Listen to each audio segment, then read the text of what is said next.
books have been published by other people, whether they were university presses or independent presses or like one-person operations. I've never been the person who like saw the project from conception to end. But I wanted to have something to say or show people when I'm starting a press. My second book was a book called The Word Bird by a former student of mine. So I said, give me a book, and she did. So I've done 2 books so far. Just concluded a chapbook contest, so I'm going to pick 2 books out of the manuscript people have sent me. So it's going good so far, but I decided to, and I'm a superstitious type, right? So I saw this feather on the ground, and I said, Feather, should I start a press? And Feather said yes. And the feather was outside of our post office, so it seemed to be a writerly feather. And I snapped the photo of the feather, and I said, this is a good-looking feather. That is a sweet feather. And I decided that this would be the cover of the first book. And little did I realize there's a little piece of bird poop all the way up the corner. And I decided, you know, that's just right for the life of a writer. You know, sometimes you get the pretty feather, a lot of times you get the bird poop. So this book is called Surviving Artistry, and it's like a self-help book. It's like me telling me that being a writer is terrible, but ultimately worth it. So I'm going to read 2 poems from this.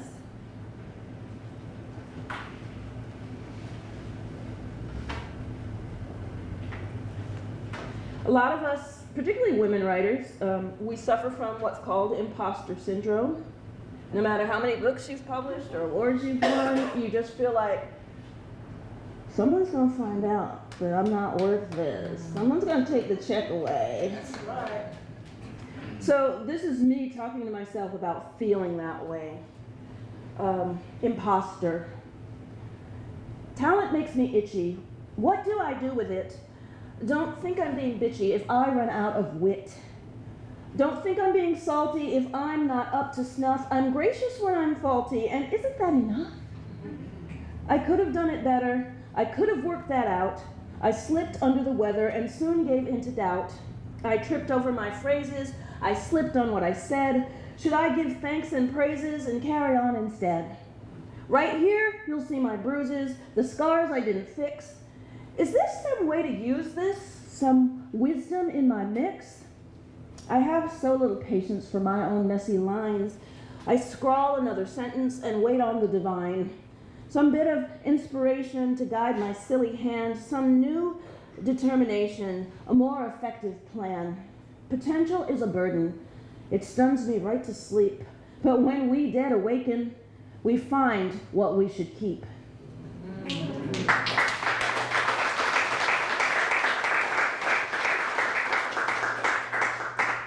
So this last poem I'm going to read is in the form, I mentioned this before when I was talking about Patricia Smith's poem, Motown Ghazal. This is a ghazal as well, and it's an ancient form from the Middle Eastern world, and practiced most closely to what they do in Middle Eastern countries. You have a refrain and you have a rhyming word that occurs in every line.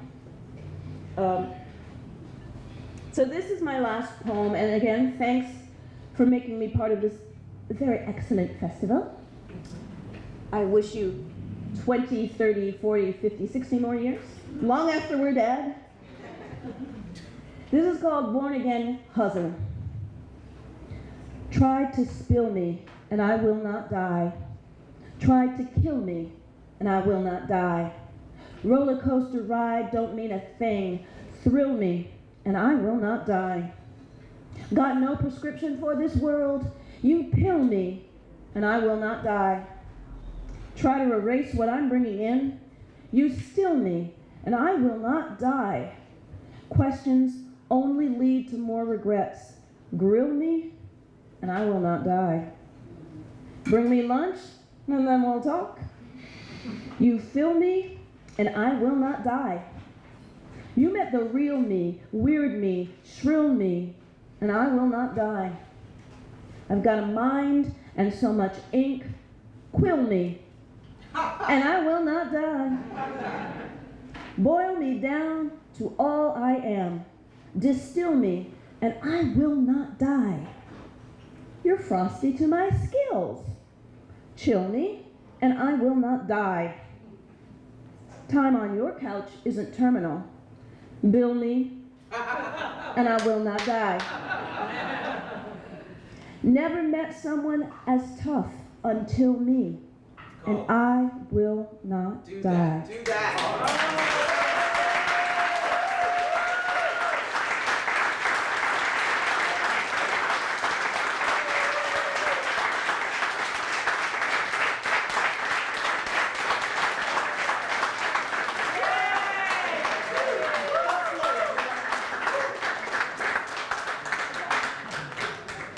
I guess questions? Questions? Questions? Anyone got questions? The answer is yes.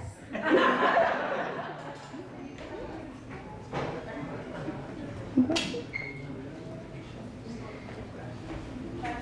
Any questions? If you're not from Illinois, where are you? Well, that's a little complicated, and I'll try to truncate it. I am the daughter of 2 Caribbean immigrants. My mother was from Jamaica, my dad from a little island they call Grenada. Remember that place we invaded long time ago? That little place. And they met and married in London, England. So I am an immigrant. We moved when I was 4 months old from England to Toronto, Canada. Because of course, if you're Caribbean people, of course where you want to go is Toronto, Canada. I kid, but there's a huge Afro-Caribbean population in Canada, and particularly in Toronto. And for years I thought that my family moved from Canada to the United States for the reason we all moved to the United States, economic opportunity. Well, that was a lie. Apparently, my mother found out that my father had been cheating on her. So she picked up her 2 daughters and said, I'm leaving this country for the United States. So I was 4 years old when we moved to the Bronx, New York, which is what I really claim as my hometown, the Boogie Down. But then my dad came, sorry.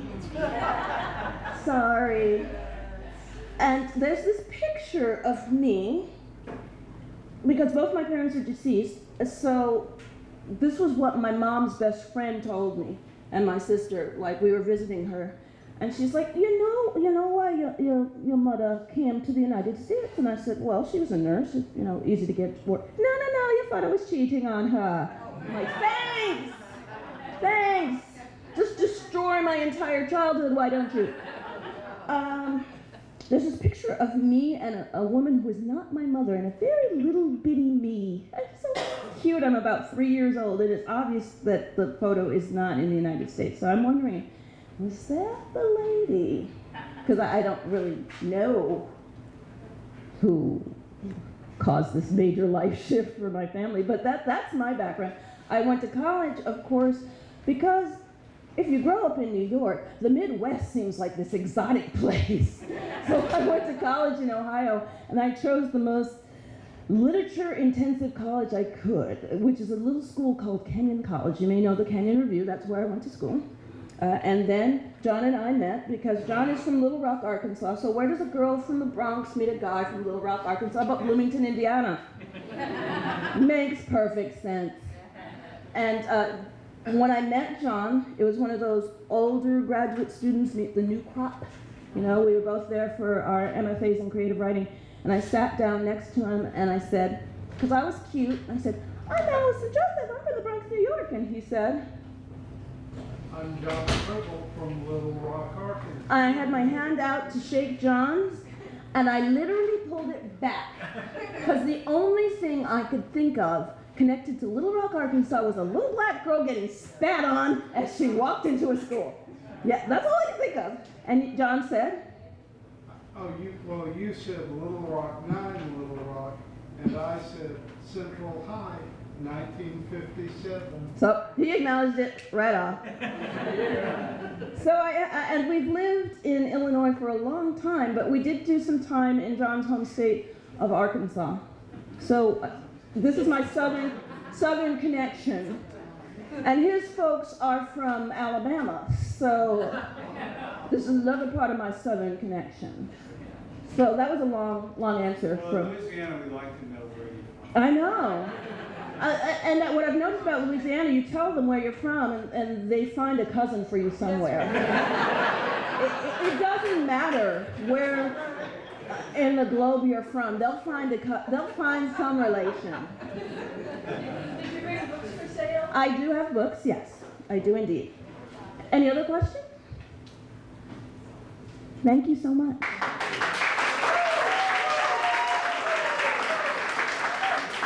Allison Joseph.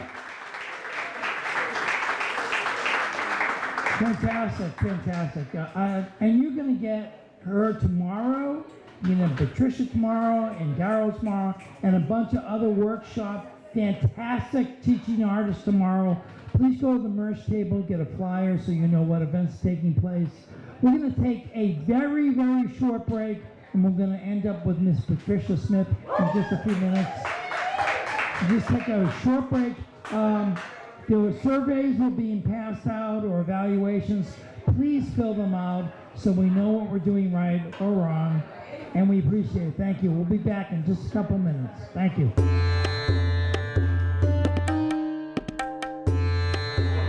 Once again, let's thank Chicories. Everybody raise a hand or a clap for Chicories.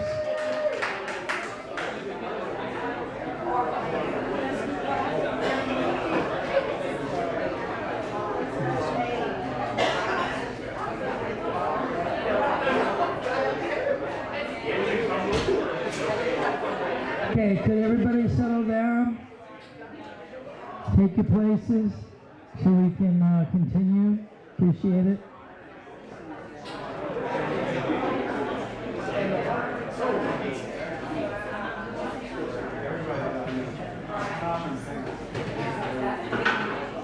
Okay, we're going to move on, and as is tradition now, we have another student, Sanaya,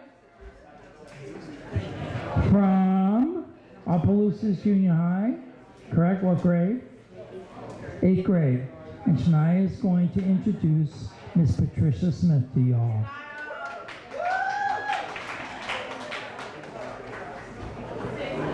Patricia Smith is the author of 8 books of poetry. She is a Guggenheim Fellow, a National Endowment for the Arts grant recipient, a 2-time winner of the Pushcart Prize, a former fellow at Chivatella Reneri, Yaddo, and MacDowell, and a 4-time individual champion at the National Poetry Slam, the most successful poet in the competition's history.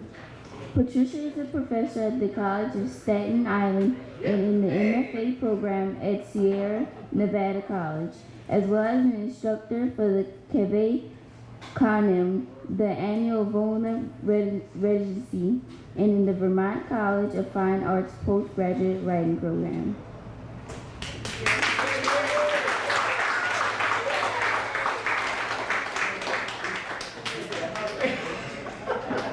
That was great.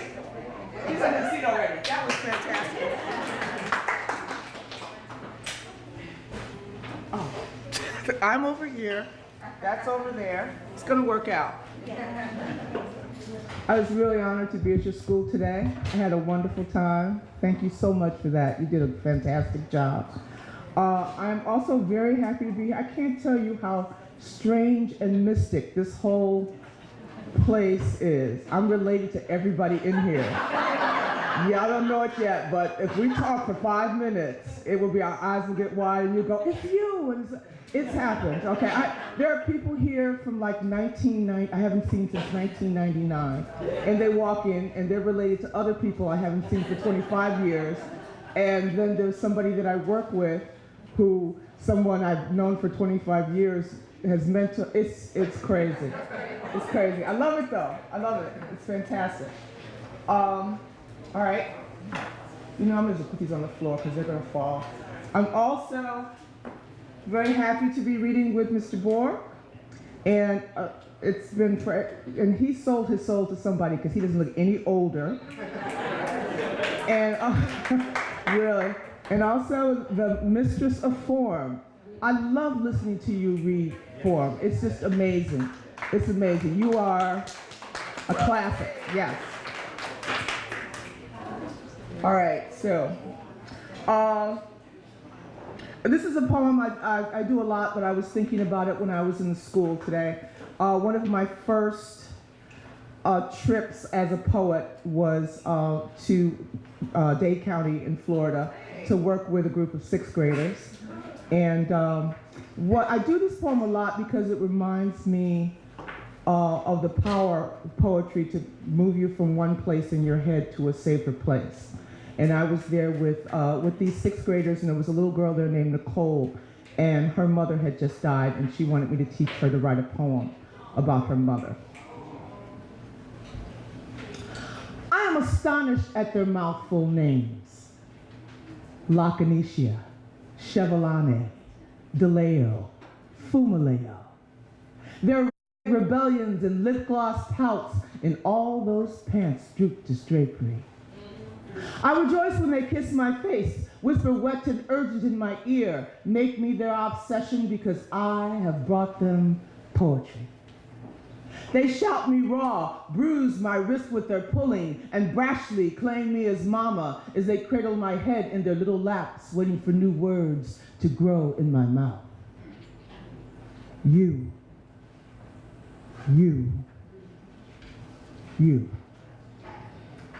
Angry, jubilant, weeping poets, we are all saviors, reluctant hosannas in the limelight, but you knew that, didn't you? So let us bless this 6th grade class. 40 cracking voices, 40 nappy heads, and all of them raised their hands when I asked. They have all seen the Reaper, grim in his heavy robe, pushing the button for the Dead Project elevator, begging for a break at the corner pawn shop, cackling wildly in the back pew of the Baptist church. I asked the death question, and 40 fist punched the air. Me! An O'Neill matchstick crack child watched his mother's body become a claw. And 9-year-old Tico Jefferson, barely big enough to lift the gun, fired a bullet into his throat when Mama bended his back with a lead pipe. Tamika cried into a sofa pillow when Daddy blasted Mama into the north wall of their cluttered one-room apartment.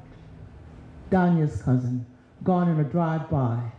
Dark window, click, click, click, gone, says Danya, her tiny finger a barrel, the thumb a hammer. I am astonished at their losses, and yet when I read a poem about my own hard-eyed teenager, Jeffrey asks, is he dead yet? Cannot be comprehended.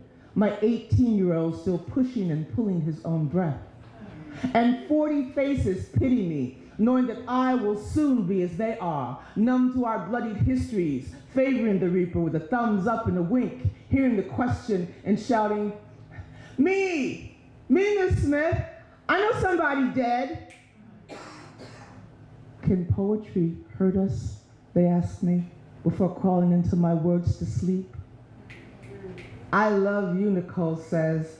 Nicole wearing my face, pimples peppering her nose, and she is as black as angels are. Nicole's braids kissed with match flame to seal them. And can you teach me to write a poem about my mama, Miss Smith? I mean, you write about your daddy, and he's dead. Can you teach me to remember my mama? A teacher tells me this is the first time Nicole has admitted that her mother is gone. Murdered by slim silver needles and a stranger rifling through her blood, the virus pushing her skeleton through for Nicole to see. And now this child with rusty knees and mismatched shoes sees poetry as her scream and asks me for the words to build her mother again, replacing the voice, stitching on the lost flesh. So poets, as we take the stage, as we flirt and sin and rejoice behind microphones, remember Nicole. She knows that we are here now and she is an empty vessel waiting to be filled. And she is waiting, and she's waiting, and she waits.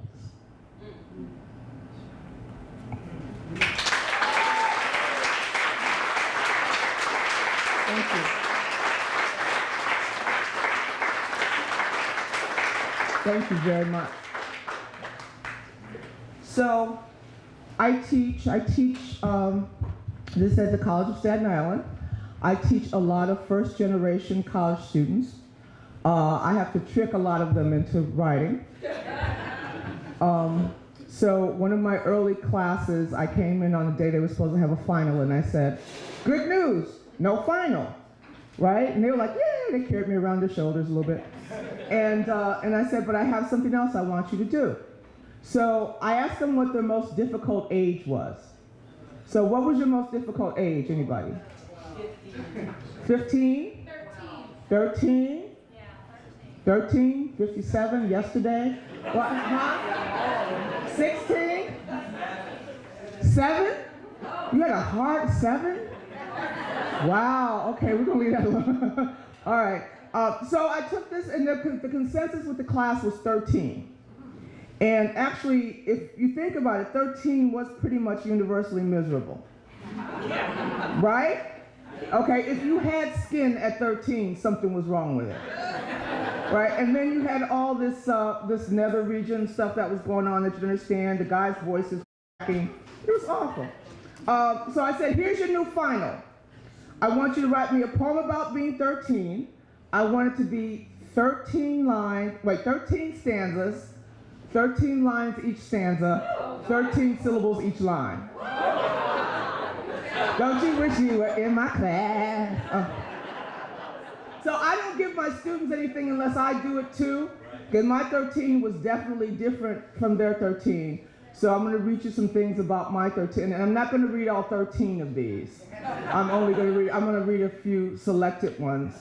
And, okay? And I want you to think about what you would like at 13. 13 ways of looking at 13. I can't believe I'm doing this first one, but I'm going to do it. 1. You touch your forefinger to the fat clots in the blood, then lift its iron stench to look close, searching the globs of black scarlet for the dimming swirl of dead children. You thread one thick pad's cottony tail, then the other through the little steel guides of the belt. You stand and lift the contraption, press your thighs close to adjust the bulk, then bend to pull up coarse white cotton panties bleached blue, and just to be safe, you pin the bottom of the pad to the shredding crotch of the Carters. I can tell who's my age too. Then you spritz the guilty air with the cloying kiss of FDS. It's time to begin the game of justifying ache. Time to name the mystery prickling that's riding your skin. You're convinced the boys can smell you, and they can't. 2. Right now, this Tuesday in July, nothing's headier than the words sheen, manageable, bounce. Squinting into the smeared mirror, you search your ghetto ripe head for them. You probe with greased fingers, spreading paths in the chaos, wide enough for the advertised glimmer to escape, but your snarls hold tight to their woven dry confounding. Fevered strands snap under the drag of the wiry brush, and order unfurls, while down the hall Mama rotates the hot comb in a bleary blaze and smacks her joyful gum. Still, TV bellows its promise. You witness the pink snap of the perfect neck, hear the impossible vow. Shampoo with this, sheen, bounce. Her corn silk head is gospel. It's so true. Come here, girl. Even your mother's calling you burns. 3. Miss Stein scribbled a word on the blackboard, said, "Who can pronounce this?" And the word was anemone. And from that moment, you first felt the clutter of possible in your mouth. From the time you stumbled through the rhythm and she slow smiled, you suddenly knew you had the right to be explosive, to sling syllables through back doors, to make up your own damn words if you needed them. All that day, sweet anemone tangled in your teeth, spurted sugar tongue led you to the dictionary where you were assured that it still existed, to the cave of the bathroom where you warbled it in bounce echo, and finally, convinced you owned that teeny gospel, you wrote it again and again and again and 4. Trying hard to turn hips to slivers, sway to stutter, you walk past the Sinclair station where lanky boys, dust in their hair, dressed in their uniforms of oil and thud, rename you pussy with their eyes. They bring sound, shudder, and blue from their throats just for you, serve up ancient sonata of skin drum and conch shell, sing suggesting woos of AM radio. Boom, boom! How you just gonna walk on by like that? And suddenly you know why you are stitched so tight, crammed like a flash bomb into pinafore, obeying your mama's instructions to be a baby as long as you can. Because it's a man's world, and James Brown is gasoline. The other side of slow zippers. He is all of it. The pump, pump, the growled, please, please, please. 8. In the bathroom of the whatnot joint on the way to school, you get rid of the starched and billowed lace, barrettes taming unraveling braids, white knee socks, and sensible hues. From a plastic bag, you take out electric blue eyeshadow, platforms with silver glittered heels, neon fishnets, and a blouse that doesn't so much button as suggest shut. The transformation takes 5 minutes, and you emerge feeling like a budding lady, but looking in retrospect like a blind streetwalker bursting from a cocoon. This is what television does. Turns your mother into clueless backdrop, fills your pressed head with the probability of thrum. Your body becomes just not yours anymore. It's a dumb little marquee. 9. With your bedroom door closed, you are a skyscraper bouffant, peach foundation, and eyelashes like upturned claws. You are exuding ice. You are pinched all over by earrings. You are way too much woman for this room. The audience has one chest, a single shared chance to gasp. They shudder, heave, waiting for you to open your mouth and break their hearts. Taking the stage, you become an S, pour ache into hip swings, tisk tisk as the front row collapses. Damn, they want you. You lift the microphone, something illegal comes out of you, a sound like titties and oil. Mama flings the door open with a church version of your name. Then you are pimpled, sexless, ashed, and double Dutch knees. You are spindles. You are singing into a hairbrush. 13. You're almost 14, and you think you're ready to push beyond the brutal wisdoms of the 1 and the 3, but some nagging crave in you doesn't want to let go. You suspect that you will never be this unfinished. All Hail Mary and precipice, stuttering sachet, fuses in your swollen chest suddenly lit and spitting, and you'll need to give your hips a name for what they did while you weren't there. You'll miss the pervasive fever that signals blooming, the sore lessons of jump rope in your calves. This is the last year your father is allowed to touch you. Sighing, you push Barbie's perfect body through the thick dust of a top shelf. There her prideful heart thunders. She has heartened you well. She has taught you everything.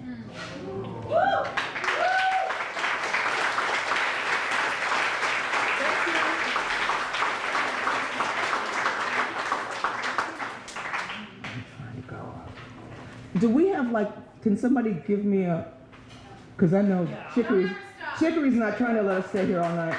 That's what they're like, yeah, you're gonna stop, because we gotta go. Okay, so this book is called Incendiary Art. It has 2 beginnings. This is not part of the book. This is a sticker that somebody made for me. That's my face. It had 2 beginnings. One was while he who shall not be named was running for president. At one of his rallies, they interviewed some people afterwards, and some idiot said something stupid like, I sure would like to burn a black man alive or something. You remember that guy? He was, anyway. And the other one is following the unrest after Michael Brown's murder, when so many cities were ablaze again. The people, it always comes up, why do they burn down their own neighborhoods? So this is the title poem of the book, Incendiary Art. And this is for Allison. She'll know why. The city streets are densely shelved with rows of salt and packaged hair. Intent on air, the funk of craven function comes to blows with any smell that isn't oil. The blare of storefront chicken settles on the skin, and mango spritzing drips from razored hair. The corner chefs cue pork, decide again on cayenne, fry in grease that's glopped with dust. The sizzle of the feast adds to the din of children strutting slant, their wanderlust and cussing, plus the loud and tactless hiss of dogged hustlers bellowing past gusts of peppered breeze, that fatty, fragrant bliss in skillets. All our rampant hunger tricks us into thinking we can dare dismiss the thing men do to boulevards, the wicks their bodies be. A city strapped for art delights in torching them, at first for kicks, to waltz to whirling sparks, but soon those hearts thud thinner, whittled by the chomp of heat. Outlined in chalk, men blacken and blaze apart. Their blindly rising fume is bittersweet, although reversals in the air could fool us into thinking they weren't meant as neat. Our sons don't burn their cities as a rule, born as they are, up to their necks in fuel. Thank you. Okay, I'm editing now. Let's see. Okay. Also, as a large part of this book is a sequence called The Accidental Saint. I ask my students all the time, or tell them that they should listen for the voice that they're not hearing. And when I saw that so many people were losing their lives at the hands of the police, and I thought, what am I not hearing? And it was the mother's voice I wasn't hearing. You see the mother in moments of chaos when they come to tell her that her son or daughter is dead. And again, when the person deemed responsible for their son or daughter's death is all of a sudden deemed not responsible, you see the mother again, and then she disappears. So a good portion of this book is written in the mother's voice. But then what I did is I took a few of the different cases that I could and tried to revisit them. So I'm going to read just a few of those. March 3rd, 2014, Iberia Parish, Louisiana. Police say that Victor White III, 22, shot himself while handcuffed in the back of a police cruiser. November 19, 2013, Durham, North Carolina. Police say that Jesus Huerta, 17, shot himself while handcuffed in the back of a police cruiser. July 29, 2012, Jonesboro, Arkansas. Police say that Chavis Carter, 21, shot himself while handcuffed in the back of a police cruiser. He reached back and found his own hands with his own hands, worked his bound fingers to set his free fingers loose, then used that shackled hand to free the other shackled hand, and the freed shackled hand, still shackled, was still bound to the other hand once both were free. Once free in the shackles, the shackled hand turned to the matter of the gun, which couldn't be there because they searched my baby twice. And a gun is a pretty big thing unless it isn't, unless it is dreamed alive by hands that believe they are no longer shackled. Stunned in cuffs, but free in searching, the left and right hands found a gun with a stink like voodoo, a gun that couldn't have been there, wasn't there, but was. The left-handed him used a cuffed hand, which could have either been left or right, since both were free, to root around for a trigger and fire a bullet right into his left-handed head. Impossible, but not really, since the preferred killing hand may have preferred its shackles. The policeman, who had searched my baby twice and cuffed both his free and unfreed hands behind his back before his hands found his own hands and pulled, heard no human sound at all during all that frantic magic. Nothing as my boy struggled to get his left shackled hand to do what his right shackled hand wouldn't do. No frenzied pound of one bracing foot against the door. No grunt or whoop of glee to mark all those times he slipped out of custody and in again. But they did hear the bang of the gun that wasn't there, but was, when it sent that bullet into the right side of his left-handed head. Sounds like sacrifice, they thought. Slumped, eyes cocked and undone, my child was amazed at the sweet hoodoo he had managed. Both left and right hands were shackled and free behind him. There was an eerie, perfect circle of smoke in his hair. Suicide, they both said, at the very same time, and since it was odd how they had reached the same conclusion, they smiled and shook their heads. Noting the shackles, they praised their God in the light of miracle, while the boy who couldn't have done what he did, but did, bled down to zero. Guess he couldn't take it, one of the alive said to the other. He didn't mean wearing the shackles. He meant not wearing them.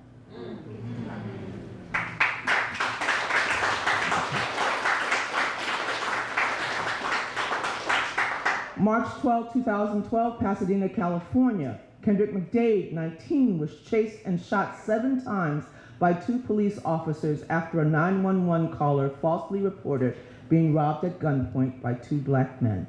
McDade's final words were, "Why did they shoot me?"